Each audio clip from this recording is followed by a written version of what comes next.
السلام عليكم ورحمة الله وبركاته. بسم الله الرحمن الرحيم. الحمد لله رب العالمين والصلاة والسلام على رسوله الأمين وعلى آله وصحبه أجمعين. أما بعد. Today we're talking about the name of Allah Azza wa Jal, Al-Hadi. Al-Hadi. And we said that sometimes we're going to look at a spiritual benefit from one of the names of Allah, or a benefit as far as our worship is concerned. And sometimes it's going to be purely from a belief perspective, a aqidah perspective, what we benefit from knowing what it means that Allah subhanahu wa ta'ala is Al-Hadi. And the name Al-Hadi, so which means the one who gives guidance, it's taken from the hadiyah, which is a gift. And linguistically then the root is, or the meaning is something where, al-mail, where you incline or lean towards something.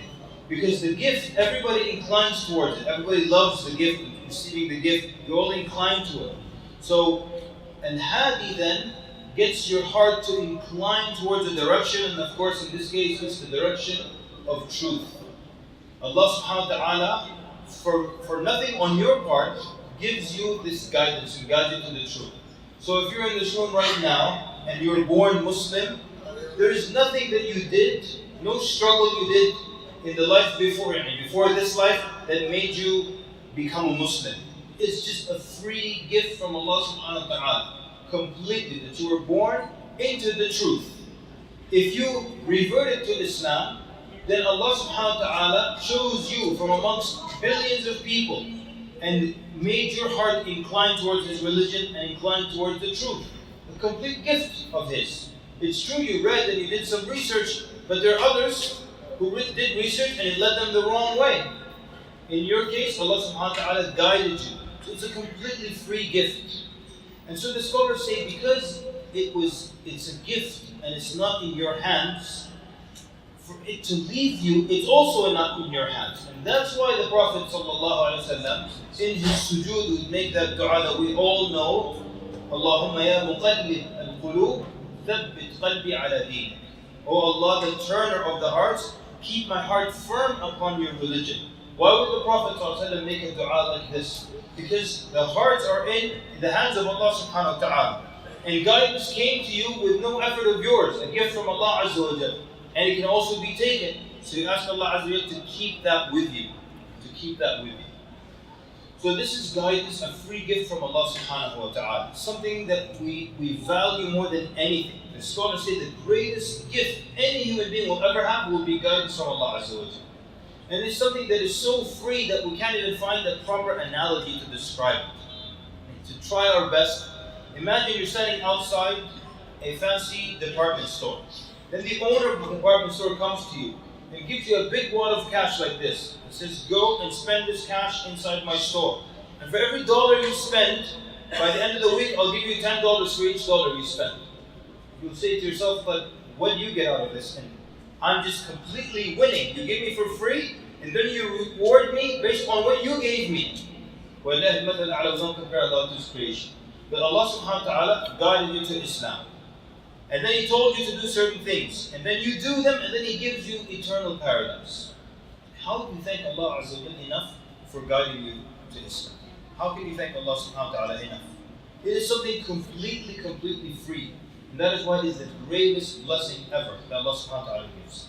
So we wanted to break down 4 types of guidance that scholars mentioned. We're going to do it quickly inshallah. But first let's look at these verses. In the Quran, Allah subhanahu wa ta'ala tells the Prophet sallallahu alayhi wa sallam, إِنَّكَ لَا تَهْدِي مَنْ أَحْبَبْتَ وَلَكِنَّ اللَّهَ يَهْدِي مَنْ يَشَاءُ. Indeed, you do not guide those whom you love, but Allah guides whomever He wills.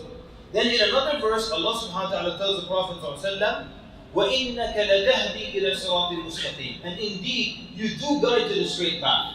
So the scholars say, how could it be here? One verse, you don't guide, and the other verse, you do guide. And so the scholars broke it down into 4 different types of guidance. The first is al-hidayah al-amma, general guidance. That's how the world regulates. That's how the earth stays within its orbit. That's how birds know to fly south for the winter. That's how the chicks know it's time to hatch. That's how the babies know it's time to come out of the womb. This is how the world works with all these laws. This is all under the general guidance of Allah subhanahu wa ta'ala. Then the second type of guidance is Hidayat al-Tawfiq or Hidayat al-Tawfiqiyya. And that is when, Hidayat al-Irshadiyya or Irshad. When you direct someone to the truth. Allah subhanahu wa ta'ala sends prophets, messengers. He keeps His book, His Quran available today, unaltered, unadulterated. So this is the second form of guidance. And it's Allah subhanahu wa ta'ala directing or showing people the way, or we can also do this part. That's why the verse said, you guide to the straight path, meaning you can direct people to the straight path. This is what we call da'wah today. You go out in the street or you talk to your friends, co-workers, and you tell them, this is the truth. Then the third type of guidance is Hidayat al-Tawfiq. And this is when Allah subhanahu wa ta'ala opens someone's heart to Islam. Or opens someone's heart and they start to pray, or put on hijab, or so on and so forth. And this is Hidayat al-Tawfiq. Allah subhanahu wa ta'ala does this and opens someone's heart, and that's a gift. The fourth type of guidance. What is the fourth time you're going to need some direction and guidance from Allah Azza wa Jal? The scholars say when you enter your house in Al-Jannah.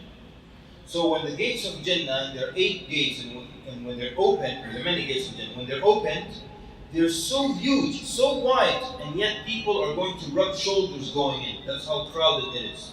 And when you put 3 people trying to fit through that door, they're going to rub shoulders to get out.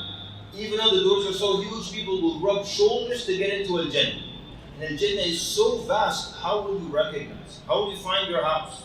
And you just spend all eternity looking for your house in Al-Jannah. Opening door, I'm sorry, next door. How long will it take you? So how will you find your place in Al-Jannah? This is the last type of guidance you will need.